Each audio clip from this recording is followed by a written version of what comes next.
It's your boy Guru in the house, back with another transfer news episode. Some really awesome content coming for you guys, of course. Today's live stream is something special. It's like giving power to the people.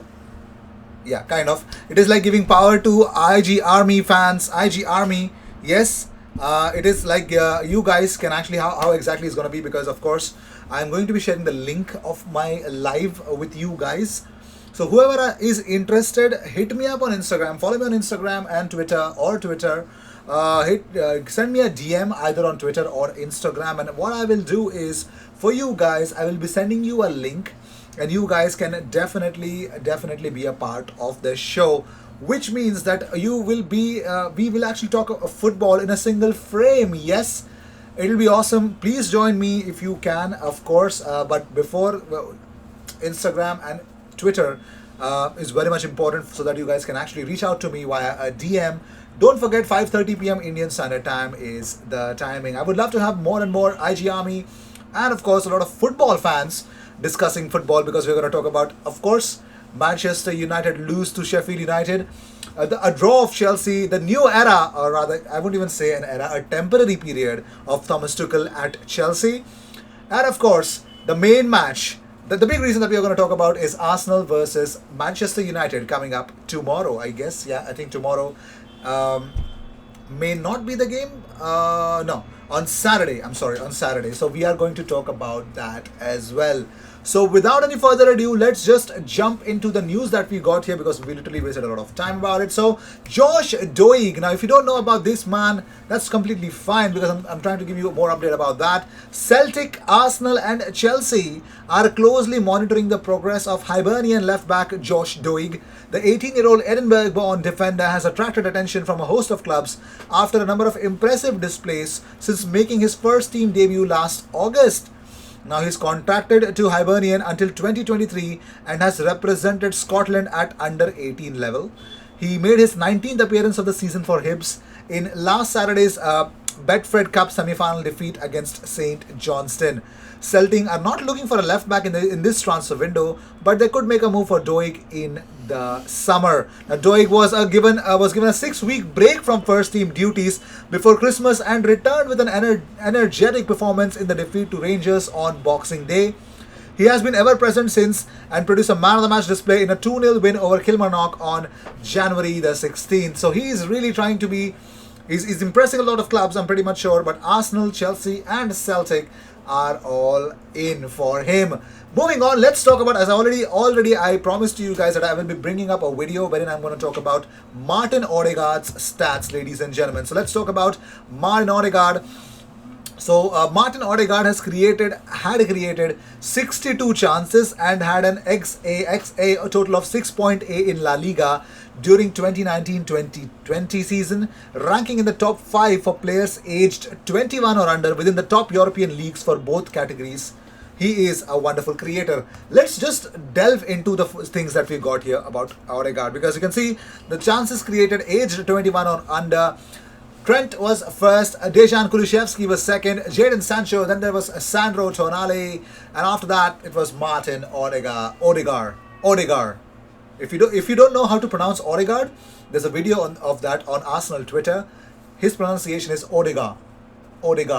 That's how he's pronounced. But anyways, more stats for you guys. It's like a bomb of stats. So top 5 European leagues 2019-2020 expected assists are aged under 21 or 20. Sorry, aged under 21 or under. So Odegaard had 6.8, was 4th in the league, equal to Dwight McNeil. Okay, that's not a downgrade. I actually rate Dwight McNeil more.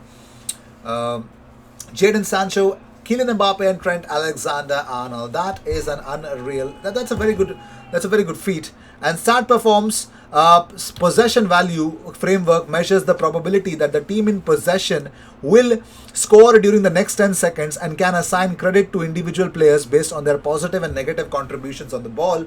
Martin Odegaard, top of the list. Net possession value leaders is top of the list, ahead of Alexander Isak, Adnan Januzaj, Mikel Oyarzabal, and Porto.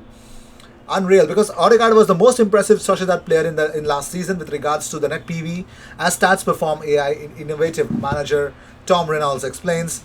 expected possession value, looks at each action a player makes and measures the likelihood that their team will score within the next 10 seconds. So Odegaard was superb in that. Also, the Norwegian is also a proficient player at carrying the ball with 5,751 meters of ball carries in La Liga 2019-2020, the 8th most in the competition and the highest at Real Sociedad.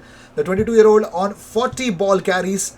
He embarked on 40 ball carries overall with a shot involvement, 21 shots and 19 chances created. Only 6 players in La Liga had more in 2019-2020. Martin Odegaard was a sensation. I loved to actually get these stats for you guys, of course. So it's awesome, isn't it? Moving on. Well, Mesut Ozil has opened up about his Fenerbahce debut and he says, I believe that we will be champions.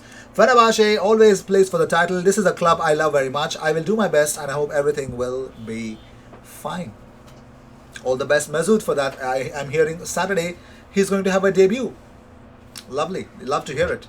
Also, Emiliano Buendia has been awarded the PFA Player of the Month award for December. He's been tearing up the championship this season. 21 games, 7 goals and 7 assists. Emiliano Buendia making sure that Norwich are back to the top flight. Now, let's talk about something really important. So, according to Mark Man Bryans, Arsenal are in close contact with Aubameyang and a decision on whether he will play against Manchester United or not is yet to be made. So Torreira to Monaco, ladies and gentlemen. Conrad Harrison comes up with it. He says 16.3 million obligation to buy with loan till at the end of the season. Arsenal have refused, but don't rule out the move. Obligation needs to be above 20 million. Arsenal are actually looking for the price tag. They would want more money for at least Lucas Torreira should fetch a good amount of money. So also, according to Diario AS, Monaco are pushing to sign Lucas Torreira. Talks are taking place between the three parties. They are relying on their good relations with Atletico Madrid.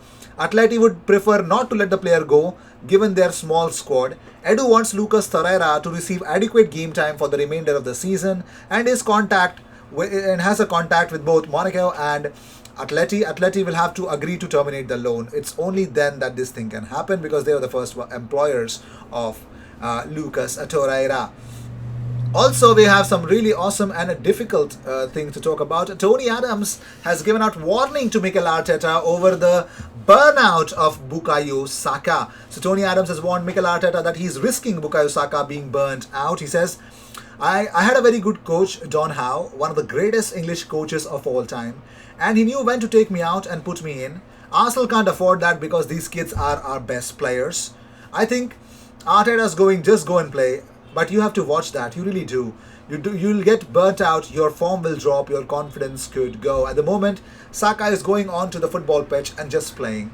And if you haven't got that experienced players around these kids, they can get lost. They really can. We've seen Willock in recent years, players who have come in and initially come to life and then all of a sudden they lose their way and lose their confidence. At the moment, it's very important for the coach to actually know when to say, have a rest today. What Arteta's done, and he did the same last year, he falls on a system, it works for him, and he kind of runs with it. I think that's kind of dangerous. He's got no experience of working with these kind of young players, and I think that is kind of worrying.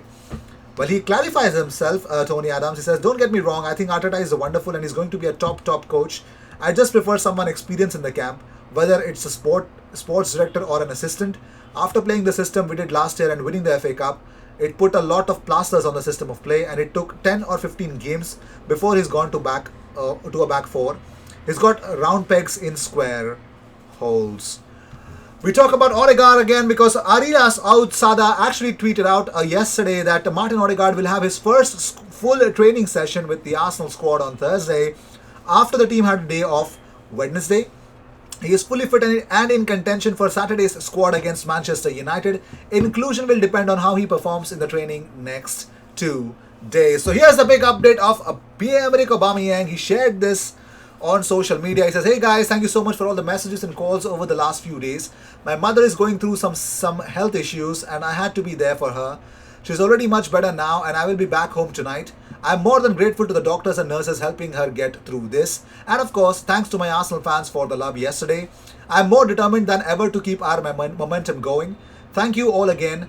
I really am beyond blessed to receive this level of support and love from all of you, and I can't wait to be back. Pierre-Emerick Aubameyang. Well, we love you, Pierre. We always, always love you. And one more reason why you should love Martin Odegaard, because as per Aria source, he says Tottenham Hotspur were really interested in Martin Odegaard, but the player chose Arsenal instead. Oh my god, that is crazy, isn't it? Martin Odegaard, and love it, love to see it. And this is his first training session, ladies and gentlemen. Watch out, drink it in, man. Yes, just like the Chris Jericho would have said, drink it in. Martin Odegaard has his first training session with Arsenal. Awesome, awesome thing to see, to actually visualize it. So, with this, we end this episode. Thank you so much for tuning in. Don't forget to subscribe and be a part of this channel. Always, if you have a football opinion, you always have a place on our panels as well, as we start with a different kind of a segment, probably done by literally everyone on the internet, but we've started it recently. That's all I can tell you.